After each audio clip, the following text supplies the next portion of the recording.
So ನಮ್ಮ ಬಾಡಿನಲ್ಲಿ ಎಲ್ಲ ಆರ್ಗನ್ಗಿಂತ one of the largest organ ಅಂದರೆ ಈ ಲಿವರು.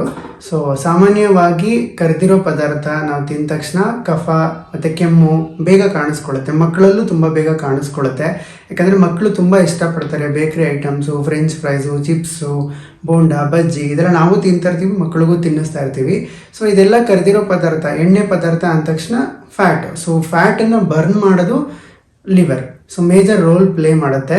ಸೊ ಯಾವಾಗ ನಾವು ಎಣ್ಣೆ ಪದಾರ್ಥ ಜಾಸ್ತಿ ತಿಂತೀವಿ, ಲಿವರ್ದು ಫಂಕ್ಷನ್ಸ್ ಕಡಿಮೆ ಆಗುತ್ತೆ. ಯಾವಾಗ ಲಿವರ್ದು ಫಂಕ್ಷನ್ಸ್ ಕಡಿಮೆ ಆಗುತ್ತೆ, ಸೊ ಫ್ಯಾಟ್ ಕರೆಕ್ಟಾಗಿ ಮೆಟಬಲೈಸ್ ಆಗಲ್ಲ.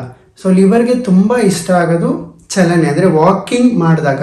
ನೀವು ಅದಕ್ಕೆ ಕೊಲೆಸ್ಟ್ರಾಲ್ ಜಾಸ್ತಿ ಇದ್ದವ್ರಿಗೆ ವಾಕ್ ಮಾಡಿ ಚೆನ್ನಾಗಿ ಅಂತ ಹೇಳ್ತಾರೆ. ಸೊ ನೀವು ಎಷ್ಟು ಚೆನ್ನಾಗಿ ವಾಕ್ ಮಾಡ್ತೀರಾ ಅಂದರೆ ಸಾಧಾರಣ ಒಂದು ದಿನದಲ್ಲಿ 15-20 ನಿಮಿಷ ನೀವು ಎಲ್ಲೆಲ್ಲಿ 2 ವೀಲರ್ಸ್ನ ಅವಾಯ್ಡ್ ಮಾಡೋಕ್ಕಾಗತ್ತೆ, ಎಸ್ಕಲೇಟರ್ಸ್ನ ಅವಾಯ್ಡ್ ಮಾಡೋಕ್ಕಾಗತ್ತೆ, ಅಲ್ಲೆಲ್ಲ ಅವಾಯ್ಡ್ ಮಾಡೋದ್ರಿಂದ, ಸ್ವಲ್ಪ ಮಟ್ಟಿಗೆ ವಾಕಿಂಗ್ ಮಾಡೋದ್ರಿಂದ ಬ್ಲಡ್ ಸರ್ಕ್ಯುಲೇಷನ್ ಚೆನ್ನಾಗಾಗತ್ತೆ. ಆ ಸರ್ಕ್ಯುಲೇಷನ್ಸ್ ಚೆನ್ನಾಗಾಗೋದ್ರಿಂದ ಲಿವರ್ ಫಂಕ್ಷನ್ ಚೆನ್ನಾಗಾಗತ್ತೆ. ಸೊ ಇದರಿಂದ ನೀವು ಈ ಥರ ಐಟಮ್ಸ್ ತಿಂದ್ರೂ ಡೈಜೆಷನ್ ಚೆನ್ನಾಗಾಗತ್ತೆ ಒಂದು. ಆ್ಯಂಡ್ ಇನ್ನೊಂದು, ನಮ್ಮ ಡಯಟಲ್ಲಿ ಕಹಿ ಪದಾರ್ಥಗಳು ಮತ್ತು ಹುಳಿ ಇರುವಂಥ ಪದಾರ್ಥಗಳನ್ನ ನಾವು ಆ್ಯಕ್ಚುಲಿ ಯೂಸ್ ಮಾಡೋದ್ರಿಂದ ಸೊ ಇದರಿಂದನೂ ಸರ್ಕ್ಯುಲೇಷನ್ ಚೆನ್ನಾಗಾಗುತ್ತೆ.